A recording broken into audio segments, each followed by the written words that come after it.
à tous, ravi de vous retrouver dans les flash tests de la Fabrique Verticale pour vous parler d'un tout nouveau harnais développé par Climbing Technology. Ce harnais, c'est le Avista et nous l'avons testé à Marseille, au secteur du Roi d'Espagne.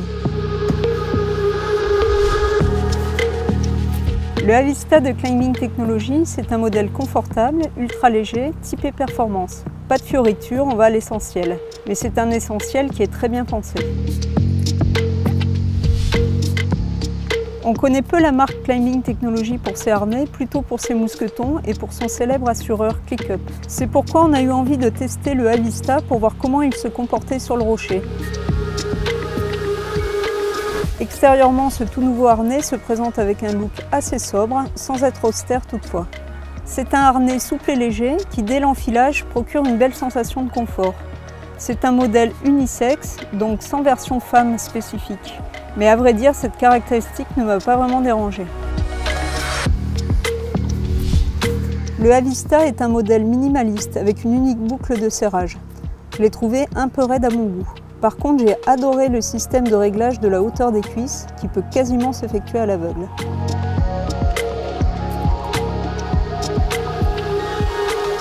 Le Avista n'est pas réglable en largeur de cuisse. Cela dit, comme sa construction est très anatomique, on a un bon ajustement et malgré tout une certaine marge d'adaptation grâce aux parties élastiquées à l'avant des cuisses. Le confort, c'est un des gros points forts du Avista. L'intérieur de la ceinture et des cuisses est doux et aéré. Les matériaux sont souples et s'adaptent parfaitement au corps. Donc on a une super liberté de mouvement en action. En plus, la géométrie et la taille des tours de cuisse permettent une super répartition de la charge quand on vole. Oui, puis pour aller un petit peu plus loin sur cette question de la conception, je pense que c'est vraiment la triangulation ici au niveau des cuisses qui améliore le confort quand on est pendu dans le harnais. En grimpant, j'ai bien aimé la liberté de mouvement qu'on a avec le Avista, en dépit des cuisses qui sont assez ajustées.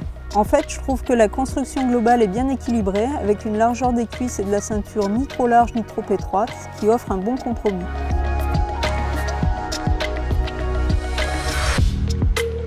Sur le Avista, on a 4 portes matérielles, 2 grands plutôt rigides à l'avant, avec une inclinaison spéciale qui maintient les dégaines vers l'avant et les rend facilement accessibles, et 2 souples et plus petits sur l'arrière pour accueillir le reste du matériel. À l'arrière du Avista, on trouve, comme c'est désormais le cas sur la plupart des harnais, un anneau pour clipper différents accessoires, sac à magnésie, gants d'assurage, longes, etc. Un autre point important à souligner sur ce harnais, c'est le pontet, dont la construction est innovante puisqu'il est cousu dans la continuité et qu'il n'y a pas de surépaisseur. Il va donc avoir tendance à tourner et l'usure sera plus répartie. Par ailleurs, il est assez étroit, ce qui facilite les manips. Quant aux points d'encordement, ils inspirent confiance. Ils sont rigides, bien renforcés et le fabricant précise qu'ils sont dotés d'un indicateur d'usure, ce qui est top. Dernière petite remarque pour finir. Le Avista est fourni avec une housse enfilée pour faciliter le transport. L'ensemble n'est pas ultra compact, mais ça laisse bien respirer le harnais après l'escalade et s'évacuer la transpiration. Et comme le harnais est assez souple et flexible, il est facile à ranger. En conclusion, je dirais que j'ai bien aimé ce harnais. En fait, jusqu'à présent, j'ai assez peu grimpé avec des produits Climbing Technology, mais je trouve que c'est une marque qui gagne à être connue. Depuis son rachat par Skylotech, des moyens ont été mis dans la recherche et le développement, et franchement, ça se ressent. La gamme s'est enrichie, bien au-delà des mousquetons et de la quincaillerie, qui est véritablement l'ADN d'Aludesign.